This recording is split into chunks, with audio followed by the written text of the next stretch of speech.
Good evening, ladies and gentlemen. It's your host, Raul Infante, here with Taking Dish Sports, here with my co-host, Alexis Diaz. What's going on, guys? What's going on? Hey, so today, don't forget, we're not only the guys that watch these sports, but we analyze them. So we're going to switch it up, and we're going to talk about the NBA playoffs round 2, starting with the Boston Celtics versus the Milwaukee Bucks, and then the Houston Rockets versus the Golden State Warriors. So, Alexi, please start off with Game 1 of the Celtics versus the Bucks. First thing I want to say, though, is rest in peace with John Hondo Havlicek, true Celtics great, true NBA legend. But how about them Celtics showing the NBA who's the real green team? The Celtics dominating what was the number one team throughout the whole season. The quote-unquote MVP and Giannis Antetokounmpo, the Greek freak, the guy who dominated the paint, the guy who was just trashing teams. What happened game 1? I'm going to tell you what happened game 1, round 2. Celtics showed up and they played Celtics ball, which is defense. You win championships playing defense. And what the Celtics do? Play defense. Every single guy in the starting 5 switched and manned up with anybody in the Milwaukee Bucks. And who we stopped? Giannis. Who was double teamed every time he went to the paint? Giannis,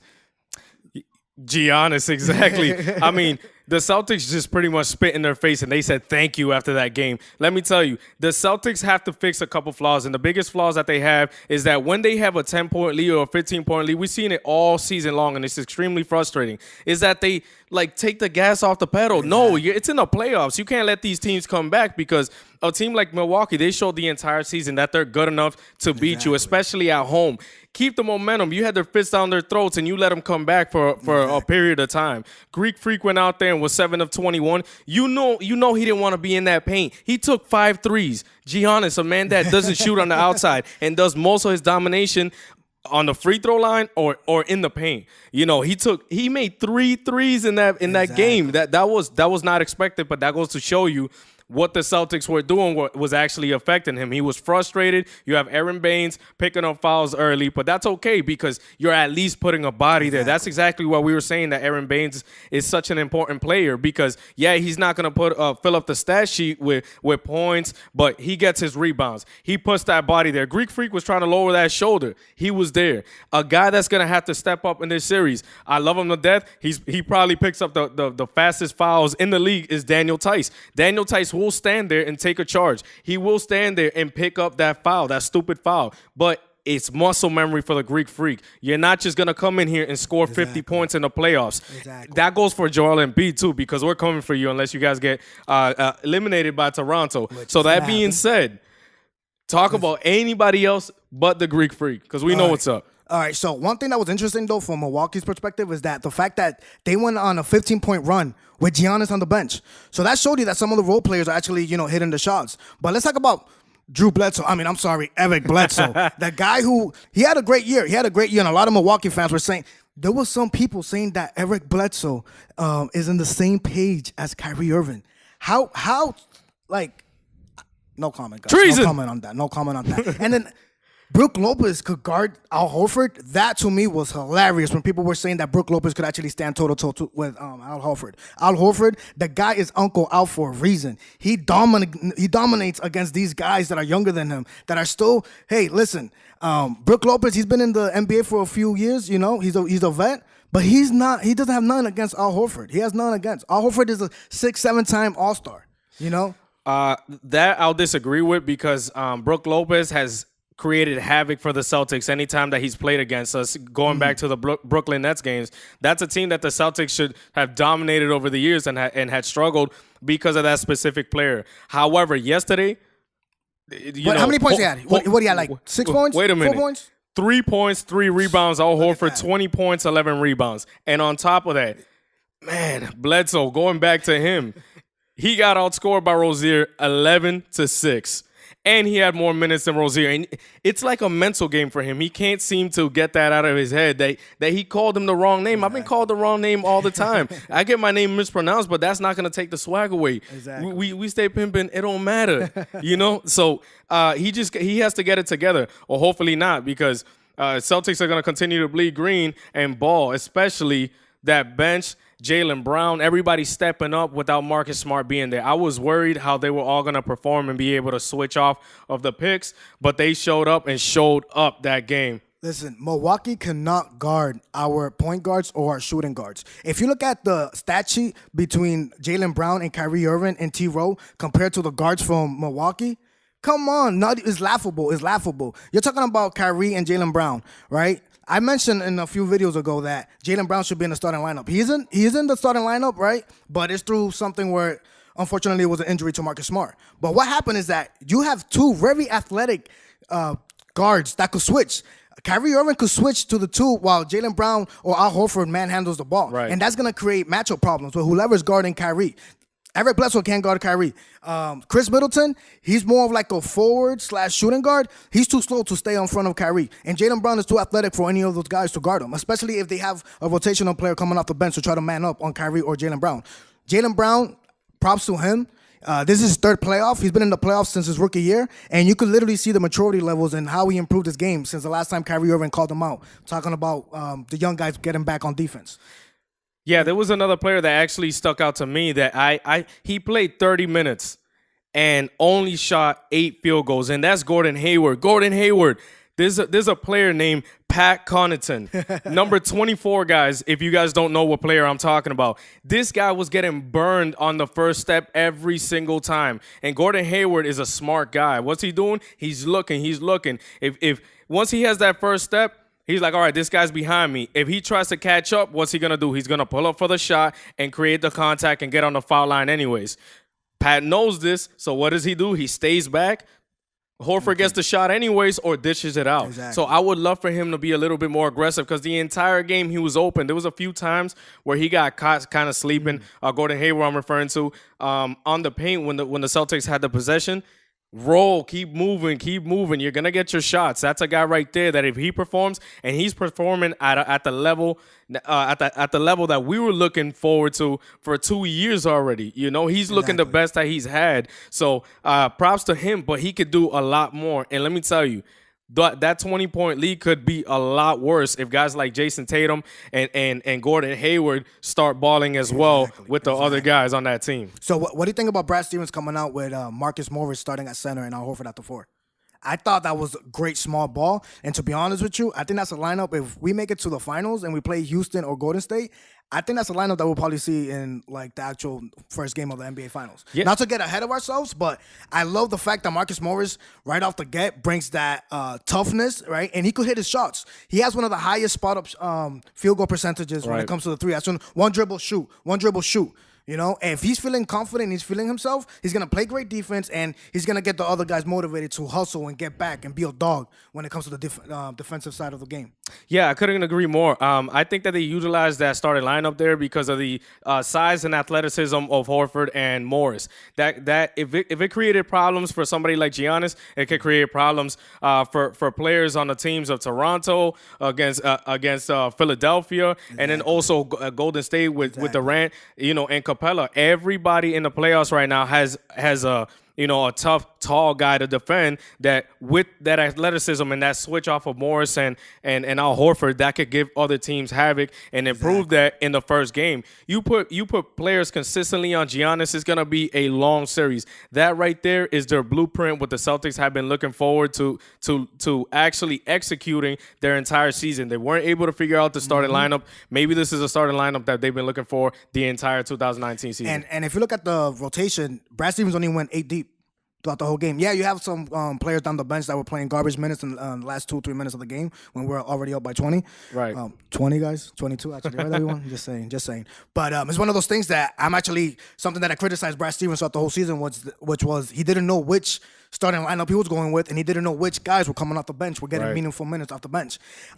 Gordon Hayward should be your 6th man coming off the bench. The guy could handle the ball. He could be a passer he could be a passer along with scoring offense for himself. And T. Rowe, nothing else could be said about T. Rowe. Everybody knows what T. Rowe brings to the table. So I'm really excited to see what back to what you're saying about what Gordon Hayward could bring from following Game 2. Game 2, everybody's know that Milwaukee's gonna come and they're gonna probably play the best game of the whole season. Right.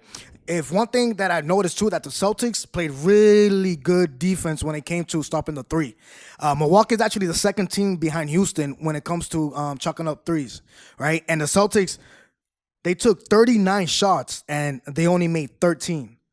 That's insane. That's insane. The fact that he Right. took those 39 and the Celtics let him down with 13. Yeah, and then also going back to the defense, my favorite player of the night had to be the double block of Al Horford on course. Giannis. Not many people could do that to Giannis. You know, you're talking about the center of the Nets. You know, guys like that, Clint Capella, that could go up and block shots. Al Horford has proved the entire playoff series that he could bully the top guys in the league, and that was extremely impressive. You know, the Greek salad took 2 L's right there in back-to-back plays. Giannis actually got blocked 5 times in that game. And the game 1. That's easy work because of the rotation. Exactly. So that's what it's gonna take right there, guys, for the Celtics to win this series, and hopefully they could continue moving forward like that in a positive way. I say this though: if the Celtics are up and they win Game 2, only 20 teams in the NBA history have come back being down 2-0. I don't think Milwaukee is gonna be 21. Hey guys, don't forget to like, subscribe, and don't forget to comment.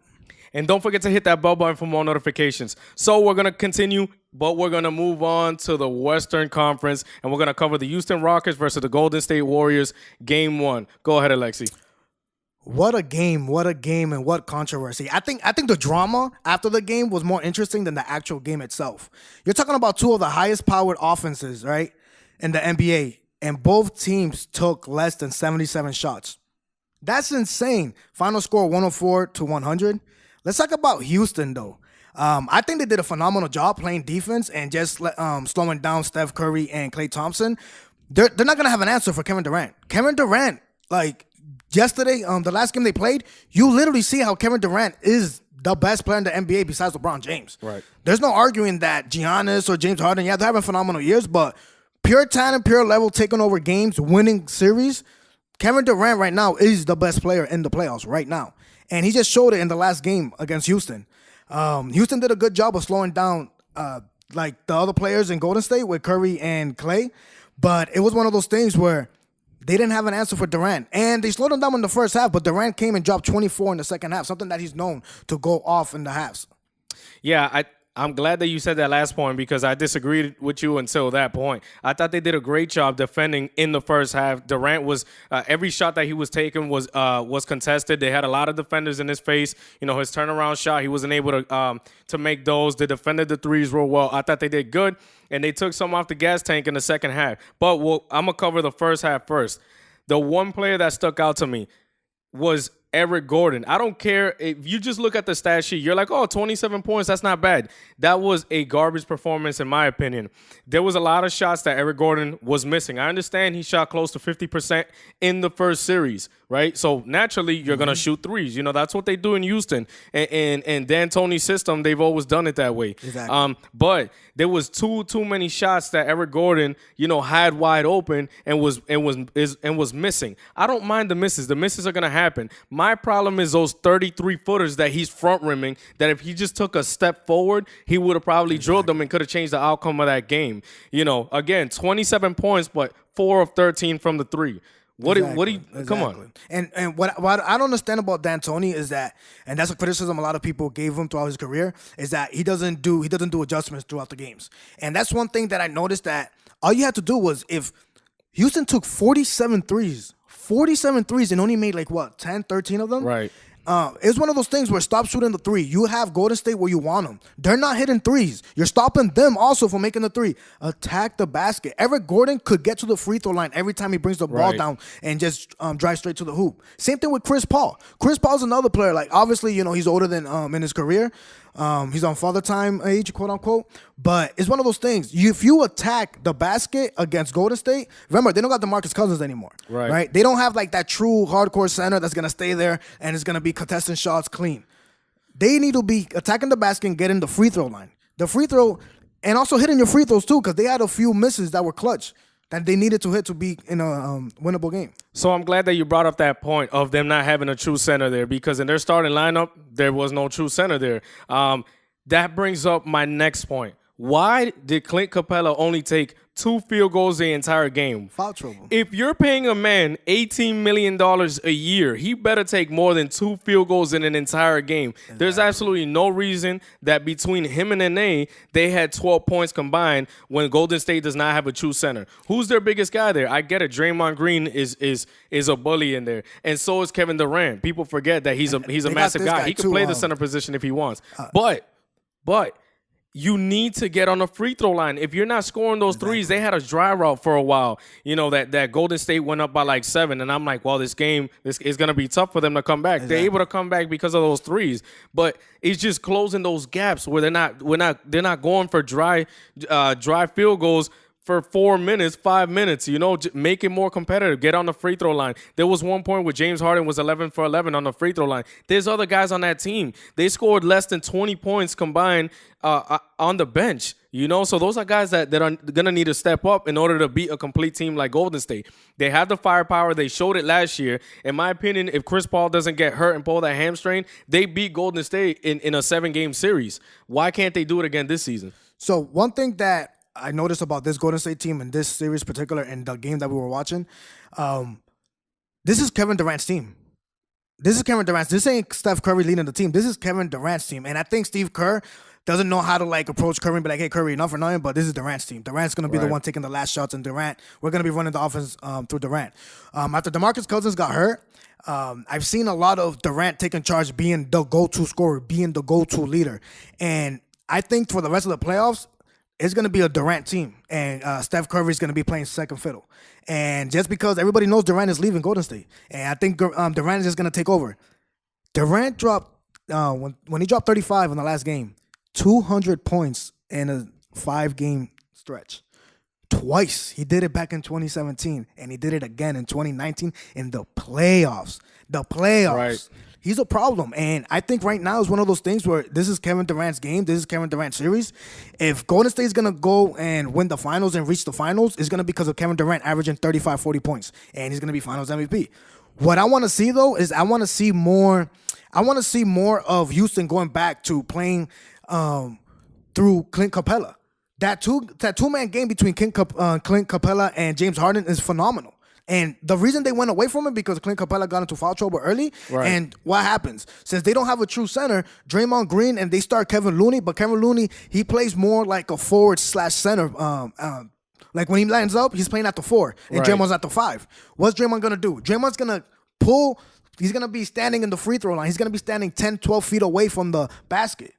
And what's going to happen? Clint Capella's not going to be able to do Clint Capella things, which is get blocks, get rebounds, and run the floor with James Harden. So that's one thing that I want to see what Houston does in game 2. Let's change that up right there. Yeah, and something else, I would love for them to play that way as well. Obviously, I also talked about Clint Capella, but I feel like the league really has to look at the referees. I know Houston is a shoot 3 first kind of team. How many times did we see the Houston Rockets miss bad because they were out of position when they shot those threes? The league knows ever since the Kawhi injury, the Kawhi Leonard injury when he was with the Spurs. Exactly. Zaza Pachulia. Exactly. So Zaza goes and creates that injury with a double step inside. Kawhi lands on his foot, and it changes everything. The league makes a new rule. Cool. Call that foul then. How many times did we see James Harden missing wide right, wide left because he didn't have somewhere to plant his legs? CP3 made the three-pointer. He was complaining because he should have gotten a foul, a 4-point play there. Eric Gordon, it was the same thing the entire night, and they didn't call a single foul that could have changed the outcome of that game. However, I am going to give credit to the Houston Rockets. When Steph Curry hit that 3 under 2 minutes, I thought the game was iced there. Yep. They brought it down. They brought it down to one possession. Exactly. They got the steal, and then again a no call on Klay Thompson that was already in foul trouble. He should have been fouled out, and so did Steph Curry, in my opinion, in that game. They did a lot of no-miss calls that could have changed the outcome of that game. Now, look into it. Now, did you get to see the 2-minute report that the NBA releases? So they released it, right? And they said that in 2 instances, Steph Curry should have been fouled out the game. Absolutely. Steph Curry should have been called for 2 fouls, and the first one was like 2 minutes left, and he would have literally been tossed out the game. Klay Thompson was supposed to be called on a personal foul also. Right. But they didn't call it. And you know what they said? That supposedly, what do you think about the Draymond Green at the end? I think that was kind of clean. I think that was kind of like a no call. Right. But one thing, James Harden has 95 fouls called when he takes that three and he lands in toward the season. He has the most. He's the greatest at it. He's the one that pretty much invented it and actually made it a thing.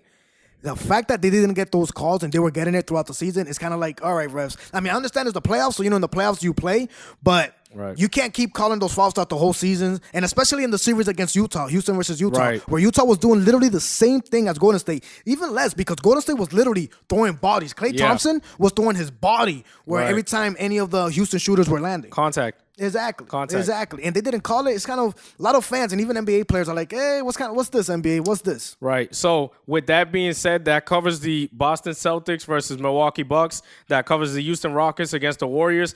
I want to finish with one question to you guys. Do you blame CP3 for getting tossed out of that game? Was it an actual reason to be tossed out of the game? I'm going to say my opinion. Absolutely. I would have been, if I was Mike D'Antoni, I would have been tossed out of that game. If I was CP3, I would have been tossed out of that game. I'm just waiting for game 2. Let's see the emotions and let's see what's going to bring. Well, here we go. Here we go. So with that being said, we're not only the guys that watch these sports, but we analyze them. Here with your host, Raul Infante, and your co-host, Alexis Diaz. Guys, we appreciate it. Have yourself a nice view.